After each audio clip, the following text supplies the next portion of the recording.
This passenger ferry sunk 80 feet deep under these waters. On board were 250 passengers. Amongst them was Abul Kalam Azad's son and 17 other relatives. They were all coming back from a wedding when tragedy struck. That day, he had the grim task of going through the dead bodies to find his loved ones. A month later, he's still in grief and hasn't found the words to explain to his 6-year-old son what happened to his brother. I want to know what happened and who is responsible for the death of my son. I want justice. The government reacted quickly and set up 3 independent probe committees to find out what happened. There were several other boats on the river when the accident took place. Eyewitnesses say a boat struck the ferry and sailed off. Months after the accident, investigators still didn't have a lead, until they offered a $1,000 reward to anyone who could find the boat that struck this ferry. The Coast Guard apprehended the boat responsible for the accident.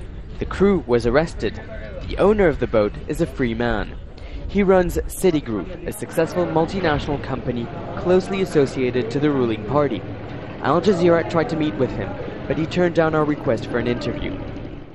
The Inland Water Authority admits the majority of these ferries belong to either politicians or powerful businessmen associated with politics.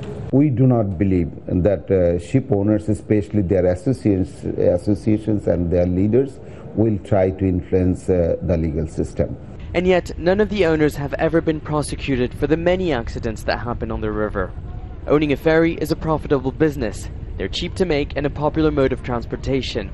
A ticket to cross the country costs less than $5. But it's not without risks. Regulations are hardly followed. The government promised those responsible for this accident will be punished. Families of the victims have already received compensation. Azad received $35 for the loss of his son. Nicolas, Haque, Al Jazeera, Munchiganj.